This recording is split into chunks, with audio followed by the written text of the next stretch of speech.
Hello, I'm Business. I would like to talk to you about a nifty little item from Ultimatum called Relic of the Pact, which grants a level 1 Blood Sacrament skill, as well as your critical strike chances of lucky while you are on low life. Now what is the Blood Sacrament skill? Well, if we go down here, we can see it's a channeling skill that reserves more and more of your life, building up power in a marker on the ground under you, released to deal physical damage in an area based on how much life you reserved. Cannot be passed by totems. It is a cooldown skill, is a reservation skill, is a skill that reserves life specifically. You can see it gains 80% more damage with hits per 10 flat life reserved, as well as it gains 0.03 meters to radius per 1% life reserved. I can showcase the skill here, or if we just hold down the button and release it, it explodes. If you hold it down all the way, it gets bigger and bigger and bigger until it can no longer reserve your life, in which case it will detonate.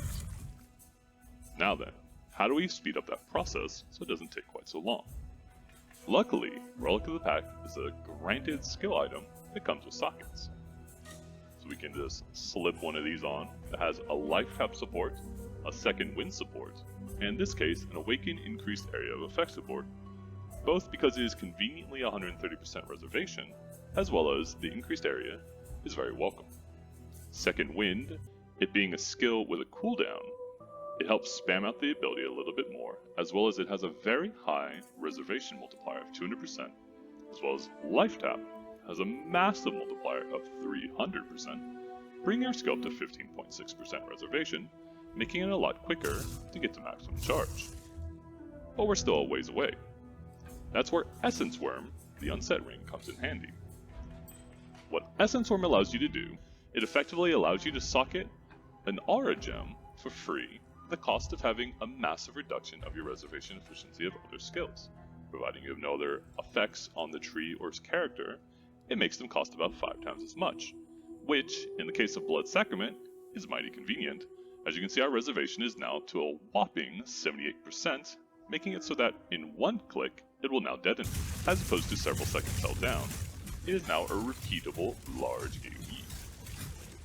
But what if we were to push it even further? What if we can get that number as close to 100% as possible? Well, we can't exactly just wear a second Essence Worm, because having over 100% reduced reservation efficiency of skills means that they reserve an infinite amount of life. As you can see here, with the reflected Kalandra jewelry giving us 21% reduced life reservation efficiency of skills, and making it reservation infinite. We don't exactly have that much, unfortunately. But something we can do is twofold. First, we can equip an item that gives increased reservation efficiency of skills, whether this be Jewel Corrupted Implicits, or using the passive tree or an anoint to gain it through Champion of the Cause or Leader of the Pact. And now it's at a much closer reservation of 222%. We're almost there. Something else we can do is we can reduce the supports that are currently in the weapon. So we can slip this one on that has an increased critical damage support at 130, a second wind at 200%, and then we move the awakened increased area of effect support over for another 130%, landing us at a clean 96.57%, just under the limit, resulting in a massive explosion that extends beyond the screen, and is spammable as well as has a very high amount of damage. Now then, how do we get to the point of starting a character to being able to play this build? Now then, let me go through the process of explaining the build, as well as a POV and an example character that is easily attainable within the league, so that other people can play it and enjoy it, as well as a few clips showcasing the higher end versions and what you can do with them. Now, a disclaimer, there are multiple variants of the build. I will only be showcasing the Elementalist versions today, although I am particularly fond of the Inquisitor versions for T17s, as they do not care about as many modifiers as other variants, and you will definitely see a lot of supporters for things like Scion, which is a more traditional build, typically purely Fizz, some of them Impaled, some of them not, as well as some other quirky variants have popped up this league, such as Gladiator, Slayer, and Berserker. The Gladiator version I think is fun, but its damage is a little too low. But it does have heavy block, if that is something that you are interested in. But for now, let me showcase some bossing, some mapping, some T16s, some T17s, and then we can go into an explanation further in the video as to exactly how the build works, how I would recommend building it, my POVs, and some gear choices, as well as how to scale up if it is something that you find particularly fun and want to really take to the next level. Well, this is Uber Eater on Relic of the Pact with a high level of investment.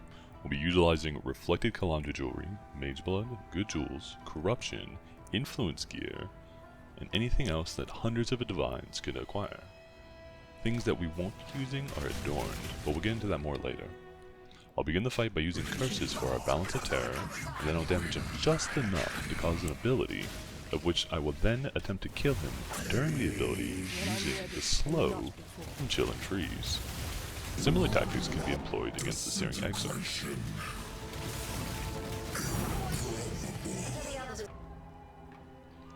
Now here we see an example of a more reasonably geared Relic of the Pact character featuring some ward gear for extra defense.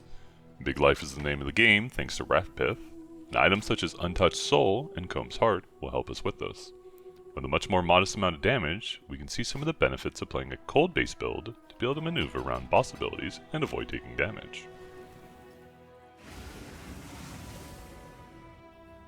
We'll begin the fight similar to before, where we use our curses for Balance of Terror,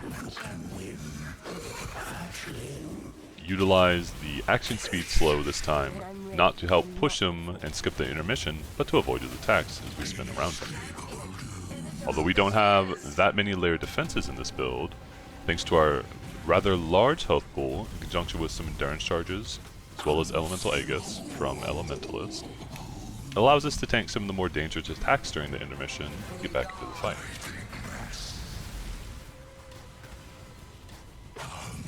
Something fun about the action speed you can see here is just how long we're allowed to attack the Eater of Worlds before the hunger truly goes off.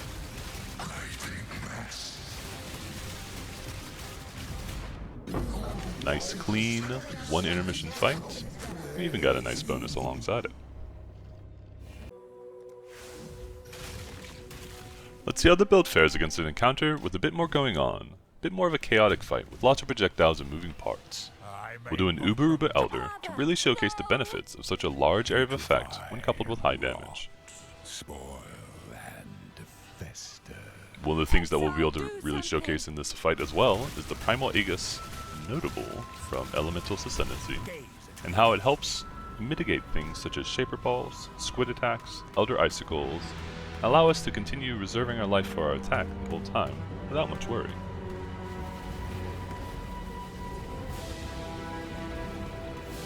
Primary concern during these phases, and most of the phases of the fight honestly, is to just keep track of where the Shaper is, and to make sure not to be hit by his Shaper Ball barrage too many times, as well as ideally placing his beam on the outskirts.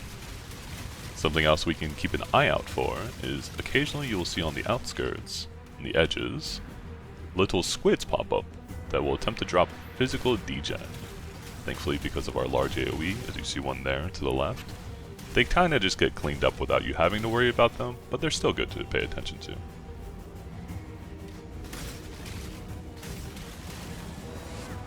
Another real benefit to having, big AoE, big damage build, surprise surprise, is how easily and how quickly the Uber Elder fight progresses.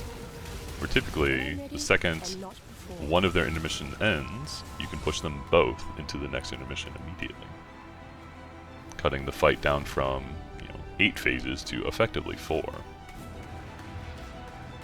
Prevents a lot of their more nasty overlap attacks, such as Double Slam or Shaper Slam in conjunction with Elder Circles. Thanks to the high mobility of our build, you can see we can kind of just kite along the Shaper Balls. We don't have to worry about the mechanic too much.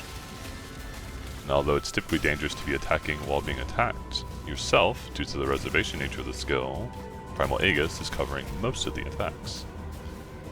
Here we take a little bit too much damage from the Shaper intermission, but thankfully, Disillusion of the Flesh keeps us alive and recovers rather quickly, finishing the fight.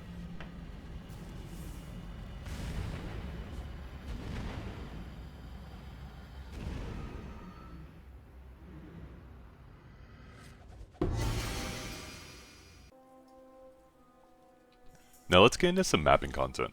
We'll begin with the T17 Ziggurat, which I tend to farm either with Abyss for currency and or Scarab drops, or the Cartographer Scarabs as well as the Deli Scarab for Deli orbed 8 mod T16s that I myself and my map runners will run.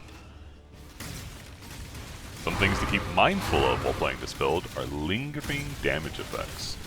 Between Primal Aegis, the little bit of ward you have, and a reservation buffer, this build we only reserve 85% of our life, you should have the capacity to take a hit or two, but you should still be wary.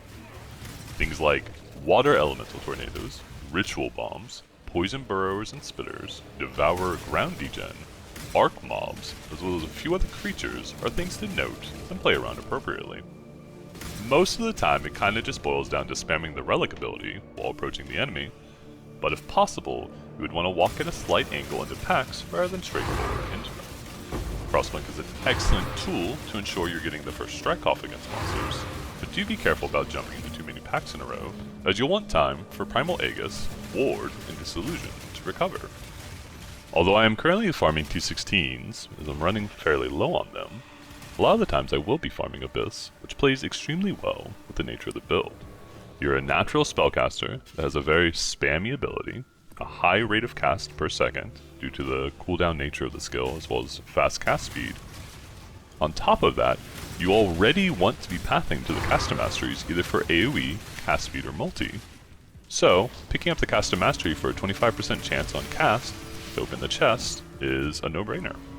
It's honestly one of the better things you can do with the build outside of, T17 boss rushing or Ubers. A nice benefit of playing a build that primarily relies on a large HP pool to survive is that we don't get scaling defenses that get stripped away by altars or map modifiers. As we're a build that doesn't use power charges, defense, or recovery, you're pretty free to click altars as you see fit. Do be a bit careful about clicking boss resistance altars until you're a bit more geared, as being an Elementalist rather than an Inquisitor, we do primarily fight by stripping enemies' resistances.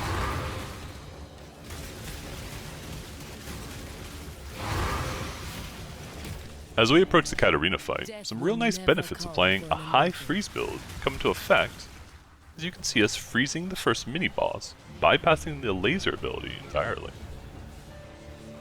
The same thing could be done if you can stun the boss.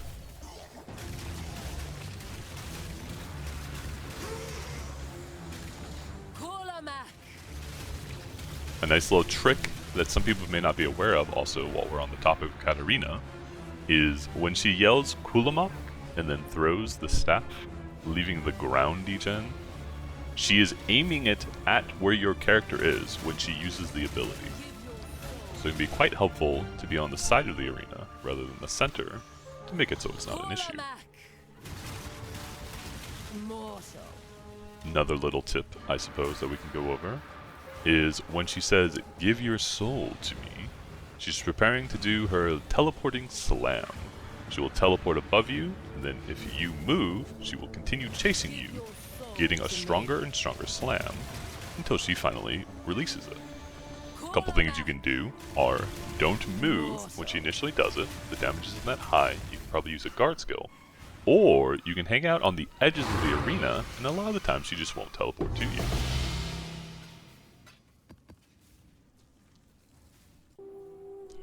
Finally, for our mapping, we can go over the ever-popular Rogue Exile Titanic strategy featuring Glaciers.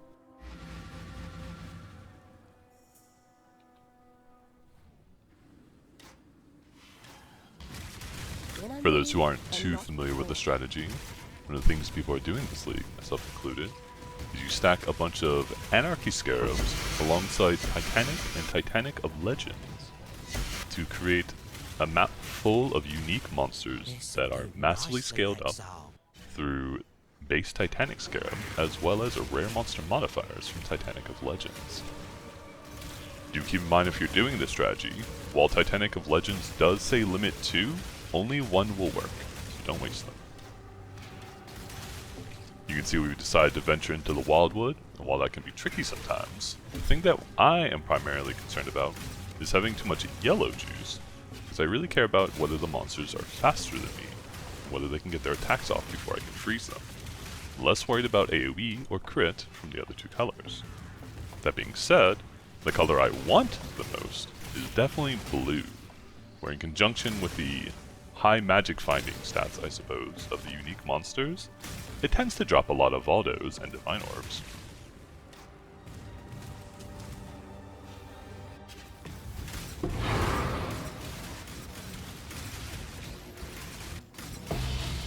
An important thing to note here as we push through the map is that some of the exiles will attempt to fight you off screen, and while we have a large area of effect, this is where Frostblink can come into play, allowing us to maneuver beside them, quickly bypassing their attacks and freezing them, allowing for easy disposal.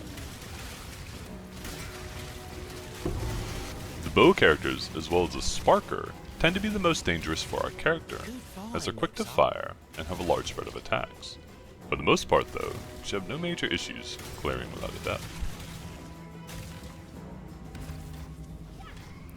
As you can see here, due to the large AoE nature of our builds, rituals tend to be quite easy. You can kind of just do a small circle, making sure to avoid any of the ritual attacks, such as the little teal orbs you see chasing after you, while clearing the ritual.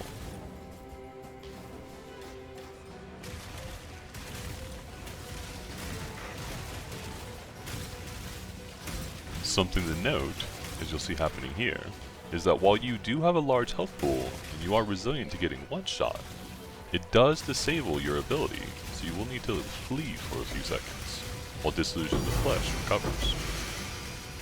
Alright.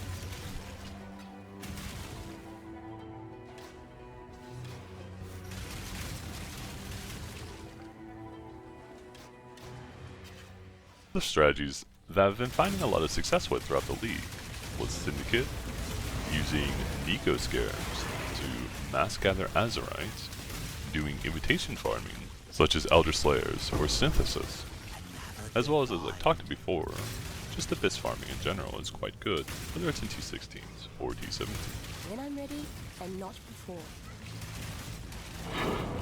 A few of the map modifiers that I feel I should talk about, in particular, is action speed cannot be reduced. This is almost entirely only problematic with tanky T17 bosses or Titanic Rogue Exile strategies. If you're doing anything else, you don't really have to worry about it. It's not that big a deal. Things still get chilled, they still get frozen, you still get heat shiver damage. You just don't get the crowd control. The other very nasty modifier that you should avoid, being a cooldown based build, is cooldown reduction. You should never run that modifier. It's like a 40% modifier that scales up even higher. You can run the maps if you're like rolling on an invitation or a really nice T17 or something, but it will be miserable, so I would avoid it if possible. As I spoke on earlier though, we do get to avoid a lot of the normally problematic modifiers. Things such as cannot leech, cannot recover, minus max being a primarily offensive oriented build, elemental reflect being an elementalist. We don't have to worry about these things. So if you want, it's actually pretty fine to just run risk Scarab strategies with this build as well. Just be aware you're going to hit cooldown reduction every now and then, and it's going to be a little miserable, but it's not that common.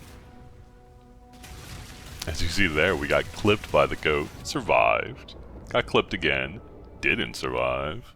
Although, let's be real, if you've been farming Glaciers this league, you've probably died to that goat once or twice. It's just authentic at this point, alright? Something to mention about the goat, however, is that he cannot be slowed.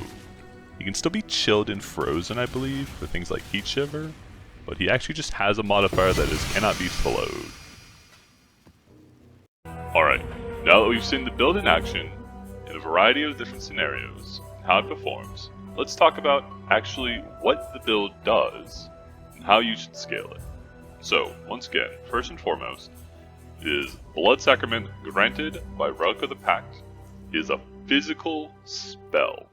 In this case, we are converting it to cold, so you want things such as elemental resistance penetration, elemental resistance reduction, phys gained as, physical damage, cold damage, spell crit multi, generic crit multi, area damage. Things like this are very important.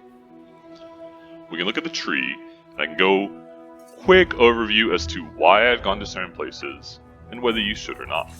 So, first we'll start on the far right.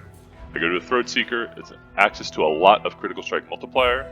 Because of the nature of Relic of the Pact, between your critical strike chances lucky while on low life, which is all of the time, and Wrathpith, which grants you a massive amount of spell critical strike chance as well as spell damage per life, you already have your critical strike chance covered in conjunction with a few of the jewels. What you really need is critical strike multiplier, which makes the Throat Seeker wheel as well as the critical strike multiplier against unique enemies mastery phenomenal. Most of this int you don't need along the way, you kind of have some to spare. I personally take Tattoos of Hinakora's Death Warden for reduced curse effect. It's up to you what you want to take. You can take reduced crit, you can just leave them alone, you can take chaos res, a lot of different options. Arcane Expanse is my choice of a caster mastery. If you want, you can take Nimbleness instead for some cast speed, as well as crit multi and crit chance. It's very good. I just wanted the more AoE. The reason you want to take caster mastery, although you don't need to, is because easy access to the 25% chance to open nearby chests when you cast a spell. As I said, this is one of the better builds for farming Abyss, in my opinion, due to your large range and natural casting. If you don't want it, you don't need it. There are other choices for sure. Now, I personally take this Cold Mastery. It is not optimal. I'm going to put that out there right now. This is definitely not. If you are going to spend unlimited amounts of money onto this build, I would not be taking this Cold Mastery. The reason I take this Cold Mastery is twofold. First things first, I enjoy having cold exposure on the gloves. That way you are constantly applying Elementalist's massive Mastermind of Discord, minus 25% on top of the minus 13% here, on all times, rather than carrying around a Frost Bomb to apply it only to significant targets such as bosses. It's just a convenience thing. It feels smoother to me. It's really good against rogue exiles. There's a lot of merit to wanting to have access to that implicit, which competes with conversion. The other reason is I'm not the biggest fan of Orbs of Conflict. Now then, you need conversion. So the way that I'm getting conversion is through the Cold Mastery, 40%. Glove Prefix, 30%, although you can get 25% if you want, through Crafted Prefix, as well as 30+% through the Watcher's Eye Hatred modifier. In this case, I also have Cold Resistance Penetration, to get to 100% Cold Conversion. Alternatively, what you can do is you can have a max rolled prefix modifier here for 35%. You can have a max roll here, 40%, leaving you with 25 open. And then you can get an additional 25 on the glove implicit. You can even go further than 25 on the glove implicit if you need a little less on your Watcher's Eye, or if you don't want to divine your prefix. Those are kind of your options for conversion. It's up to you. This is what I've gone with. It's straightforward, it's simple, it's cheap, it's accessible. The Fingers of Frost mod, it's okay. There are definitely some enemies that you will freeze but not apply a 30% chill. It's kind of nice there. And there are definitely some times when gaining 20% duration of cold ailments is good for freezes. We can go over the other jewels that are for the build at this time. So I use a Sublime Vision. It's pretty common.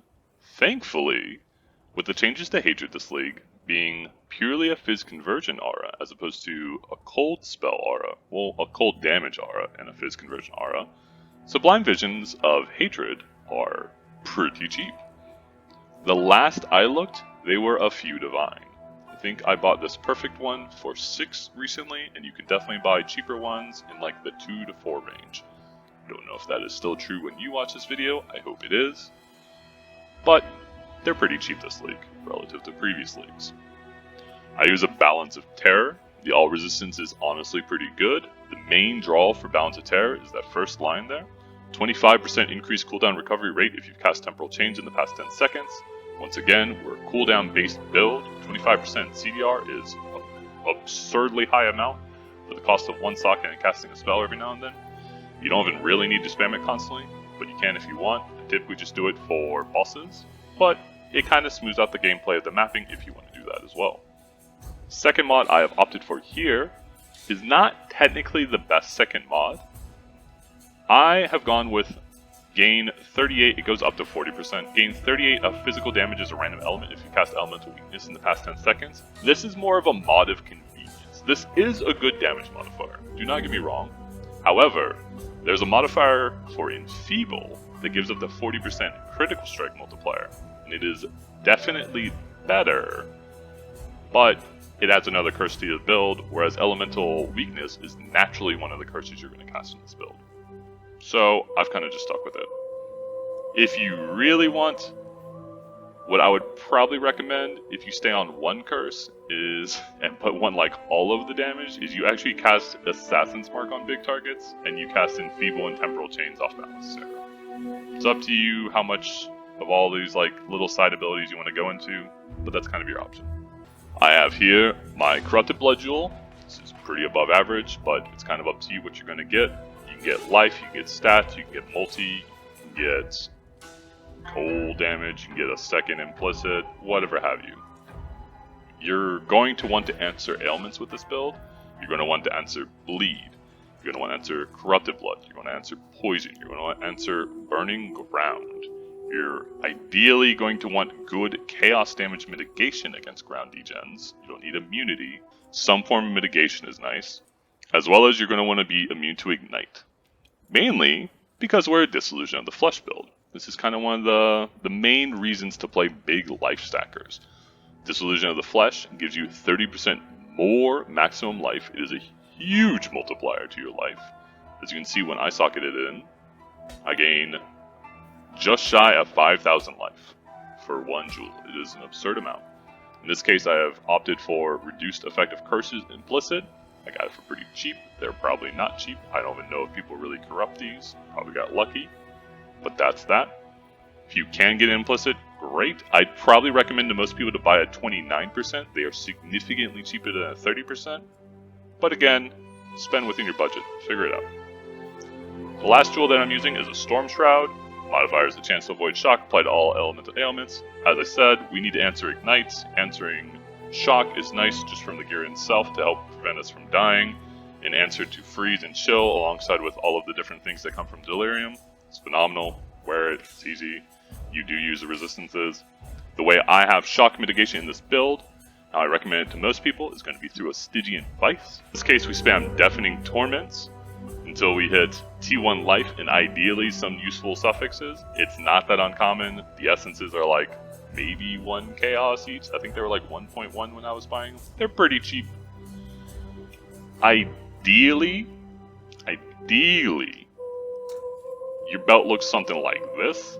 Even more ideally, your belt, instead of having that reduced enemy stun threshold, has an open suffix for cooldown recovery rate. But this is kind of like the progression of belts. At some point I'll probably Hunter Slam this, I'll Hunter Slam this, instead of the prefix, hope for what I got here, which is % life prefix.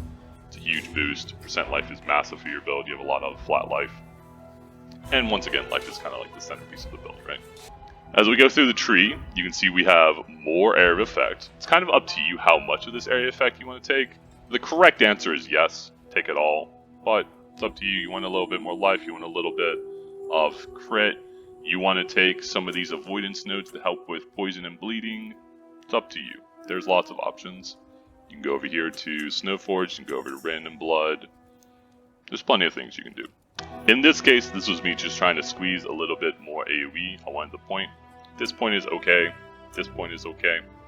I just wanted more AoE, so we kind of went around, as it were. You're going to want 6 life masteries, mainly because of the top modifier there, which is 10% more maximum life if you have at least 6 masteries. It's a huge multiplier. You want it. All the other ones pretty much do nothing. I guess 30 life gives you a little bit. As we travel through here, you'll notice I have a tattoo to avoid bleeding. Once again, you want to be able to answer all the ailments. That's one of them. I have many more coming. We come down here, as I said earlier, I have Amplify. I want all the AoE. I probably will try to find a point for this, be fully greedy for it. Travel through the Templar area, has a lot of damage, has a lot of life, has some resistances for us, it's great. The LE damage, once again, because we're like a Wrath Pit build, which this already gives us a lot of % damage, it's kind of whatever, but every little bit helps, right? We go over to Devotion. Once again, need a life mastery. We're going to go over to this jewel socket. All these jewels are just going to go back in their place. Doesn't really matter where they're going. The ones that are important where they are, I will showcase. We have a couple more spare int nodes. I grab more reduced curse. Head down here through tireless. Gain more life, more mastery. Great. Reduced effective curse. We'll head over to the center, to the Scion area. Now over here, there's some important things. We take Iron Will, because like, once again, yes, we have a lot of percent damage already from Wrathpith, but we do have quite a bit of strength, so this is a good node to take. I think it's like 7%, maybe 8%, something like that. It's good. We take Unnatural Instinct here. The main reason for Unnatural Instinct is for the AoE nodes here, the cast speed nodes here, and the Fizz damage nodes here. Good, all three of those, as well as the synergy with a Lethal Pride. The Lethal Pride in this case is providing us with a ton of strength, which is a lot of life. We kind of want to path over here anyway for resistances early on. In this case, the Lethal Pride I'm using grants 4% life on Sentinel, 4% life on Path of the Warrior, which is good. It has strength and physical damage, as well as 4% of life on Constitution. It gives a lot of life. It's great. I kind of swing down here, 1, because I want the jewel socket, 2, because I like having stun immunity. The point of this is so that when you hit the arcane barrier mobs, the mobs that have like a little energy shield that when you hit them, they AoE stun, you don't get trapped by them. If you have other ways to answer stun, you can kind of debate whether you want to go down here. You probably still want the 3-point jewel. 3-point jewels are pretty efficient in this build. We swing back over towards the Marauder area and head towards Heart of the Warrior. A lot of life, a lot of strength, a lot of damage, etc., etc. These are where the rest of my Katava Rebel anti-bleed tattoos are going to slot in. We grab Life Mastery, Life, head down to Blood Magic. Once again, this is a lot of life, might as well take it. And we round out with Bloodless for our last Life Mastery. As I said, there are different options you can go. If you want, you can kind of swing on the outside. You can head up towards Arcane Potency. You can add in Nimbleness. You can swing over towards the Shadow area. Some people do this where they head over to Trickery and Blood Siphon and Assassination, all this stuff. You can be anointing +1 curse, you can anoint Written in Blood, you can anoint Arcane Potency. These are all perfectly viable options. If you're using the high reservation stuff, you'll be looking at either Champion of the Cause or Leader of the Pack, depending on how much you need. So that's the tree. We can talk about the Ascendancy. It's going to be pretty straightforward. We take Mastermind, Discord, a lot of exposure damage is great. We're an elemental build, you want it. Heart of Destruction. Most of the time it's 60% AoE. Every now and then you hit a unique if you're doing exiles. It's typically a lot of damage instead of a lot of AoE, which is fine because we're hitting them in range, yada yada. It's great, take it.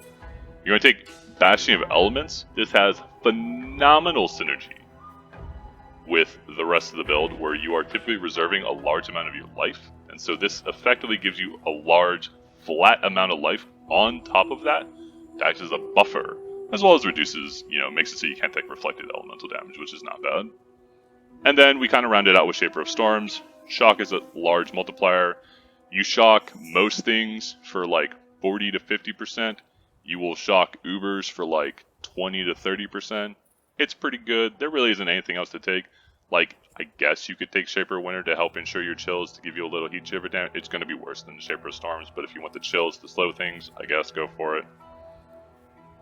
Don't take Golems, they're bad. Don't take Ignite, it's not this build, it's a different build. Either way, that's the tree.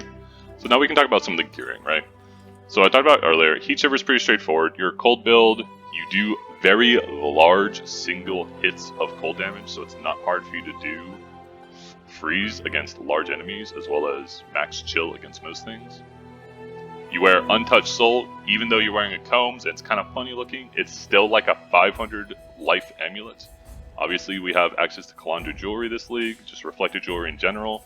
You can have amulets that are like reflected more life and then multi. You can have, 50 multi and 300 life. It's kind of up to you. Untouched Soul is just like very clean, very easy to wear. You can get some good corruptions on it. You can get Hatred effect. You could get +1 curse, so you can fit in Assassin's Mark is pretty nice. It's up to you. Essence Worm is pretty straightforward, except there's like a little fun thing you can do with it. If you notice, this Essence Worm here has a socket as well as +16 to all elemental resistances. Something you can do. You can take an Unset Ring, you can Gilded Fossil it. Boom. Now it has 2 implicits, and then you Bloodstain Fossil it. boom. You hope that it hits the item sell for much more as opposed to the socket, and then you would Tainted Mythic Orb the good ones. I've made like way too many rings, most of them suck, but eventually you hit good ones. Things that you want are resistance is good, stat is okay, aura effect is good, cannot be poisoned is good, cannot bleed is good. Those are like the last two there. Cannot poison, cannot bleed are the ones that you're really looking for. As I said before, you can also play with a much different setup where you have reduced life reservation efficiency of skills. I highly recommend to you to check in POB before you buy some of these items, before you figure out if your build fits it, whether you have the proper setup. It's effectively just going to be a balance between the two global reservation anoints as well as reservation jewels, and depending on how large or low your reduced life reservation is on your ring. Good stats to get are stats such as dex, multi, life, min charges. Do not wear something that is negative recoup. You will die immediately whenever you drop yourself to 1 HP. Do not wear reduced regen stuff. You can out-regen, but they can be awkward if you do no recovery maps. Those are pretty straightforward. Your rings, you're pretty much just looking for big life is your starter ring, either high strength, high life, both high life and high strength. You can get resistances, min charges, you can get multi, you could see if somebody's selling Fizz gained as essence rings that they've like flipped, you can get vermilions. There's a lot of different options to you. Later on, it's up to you whether you want to use, reduced life reservation. I'd probably recommend it, but again, do your research into it. Something that's kind of fun is you're a natural low life build.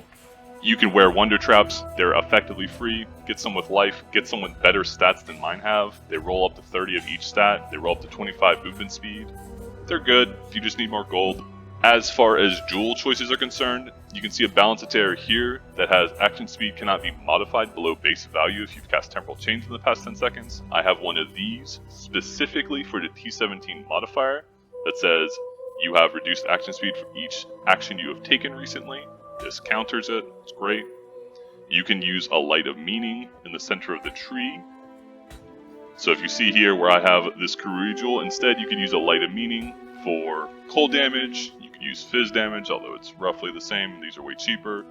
You could use Chaos Resistance if you really want. I don't really recommend it. If you do go with something like this in the center just because you want like the big damage, which I don't fault you for, then you could look for Kurui Jewels like this one that I have that have 4% life on Holy Dominion, Light of Divinity, Devotion, yada yada. You can kind of figure it out, right? Other good modifiers on Kurui Jewels, if you're looking, is 5% chance to deal double damage. It's also quite good. You have the very typical, once again, you're a spell build, you're a crit build. That means you have access to global critical strike multiplier. You have access to critical strike multiplier for spell damage. You're not an elemental build. As far as your abyss jewels are concerned, things you'd be on the lookout for are life and double avoidance.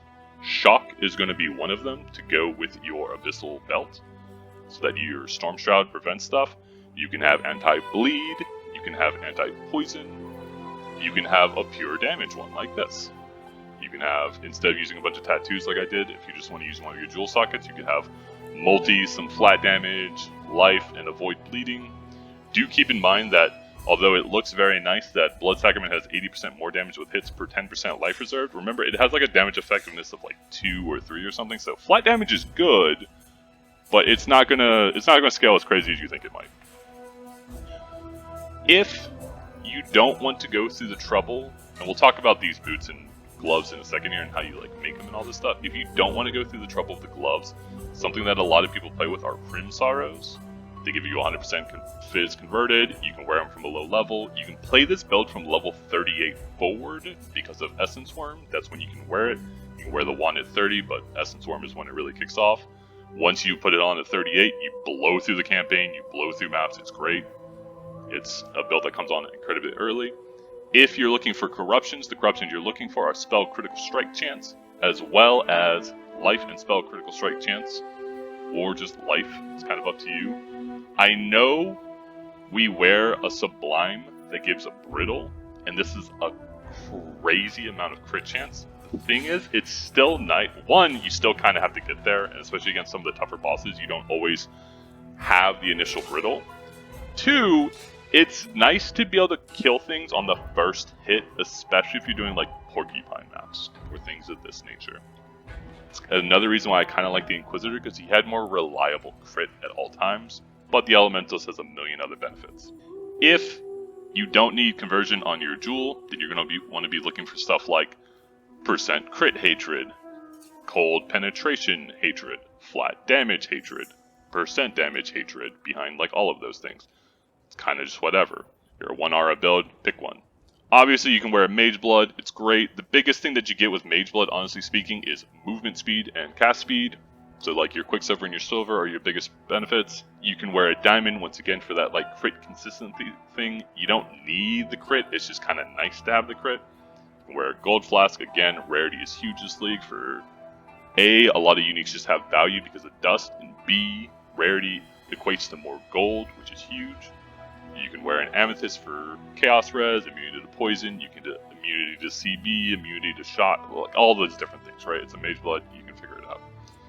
If you don't want to wear a Taste of Hate while you're mapping, if you feel like you don't have enough Chaos Resistance, you can wear an Aetherius Promise instead. It's like, you know, if you aren't going to go this route, you can then swap this out for like a Gold Flask, right?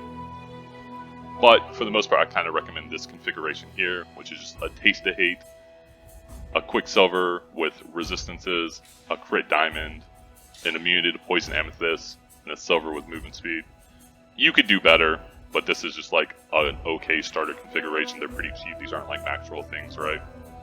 When you're bossing, especially when you're doing Ubers, when you're trying to like burst them, I would recommend having an Enkindled Taste of Hate and an Enkindled Bottled Faith. You don't need them, but they do help. Later on, let's talk about these boots first, and then we'll talk about these boots. So we'll start with the gloves. So once again, I talked about earlier how I'm taking the Cold Mastery so that I don't have to have cold conversion on the implicit, but these gloves are still very nice. You can see here these gloves have T1 life, T1 percent ward, and a veiled prefix physical damage converted to cold damage. Well, you don't drop veiled runic gear, right? But we do have a recombinator this league, and this is how I made this item. Where what I did is I took a bunch of runic gloves. I don't know why I have these gauges. I shouldn't have these because they're worse, but either way. I have a bunch of these gloves that have two prefixes. They have percent ward T1 and flat life T1. And I have a bunch of these gloves that I've bought off people who have like been unveiling stuff or whatever that have T1 life as well as the chosen conversion cold mod. And my hope, it's like a 17% chance. I mean, it happened here. I like burned through a bunch of them until it worked. But like, the hope is that you eventually get all three modifiers, which is like a 35% chance, and then it sticks on the runic piece, which cuts it in half. We can go spin a bunch of them, they can all fail, we can move on with the day, it'll be great. But this is effectively what I did to make my gloves. It's way cheaper than doing veiled orbs, which aren't even guaranteed to get what you want. Once you have this modifier, I just used Eldritch Currency to get a good enough suffix. You can also like reforge chaos, like lock your prefixes, reforge chaos, go from there. It's up to you. So we'll just kind of recombinate these. As I said, you can see this has, on the right side it has chosen mod, life. On the left side it has ward, life. The suffixes are whatever, we're going to roll them later. We're just hoping for 3 prefixes as well as sake runic would start. It did not. It's a pretty good pair of gloves though. Actually, I should go again with those. Because Dex is a good stat. If I had access to Dex, like I said, I wouldn't be using the attribute conversion jewel, but I don't, so here we are. Yeah, we'll spin these ones. Once again, we're just hoping for the life and the chosen mod to go with the life and the ward. We're hoping for 3 prefixes on runic. Oh my god, these gloves are gonna win. They're somehow even better, but still not right. We'll combine them with this one because it's double res, I suppose. Surely it wins this time. Runic. Oh! Ward, life. We did it! And like I said, we'll use Eldritch Currency to fix the suffixes, but like, that's what you do. That's how you make the gloves. We'll spin one more, because I got them, why not? Oh! Yeah, I lost the ward. I'll figure out what to do with that one later. But this is what I did. This is how I made this, and we just made this now. I wish you all the best of luck when you do it yourself. The boots are way easier, because there's no, like, veiled mod or whatever, and people are, like, sending boats out, and people doing actually... There's a billion of these, just go buy one. Your big thing Your big thing is movement speed, life, and some amount of ward, and then good suffixes. It's up to you. Your implicits, you want cooldown recovery rate, and then I chose Scorched Ground. There's a couple others here in Exarch implicits if you want, but I chose Scorched Ground. It's up to you. It's a little better for bossing. As far as upgrading some of the uniques are concerned, as we spoke earlier, you can have, Hatred and a higher life mana multiplier. Tainted Catalyst are pretty cheap. Or you can have additional Curse. Assassin's Mark is a huge boost to the build. Your combs can be 6% more life. Better than that is 8% enchanted combs. Better than that is 10%. Better than that is 15%. Little spoiler to you that I didn't know when I was first trying to make them, but I might as well let other people know so that they can have fun with it.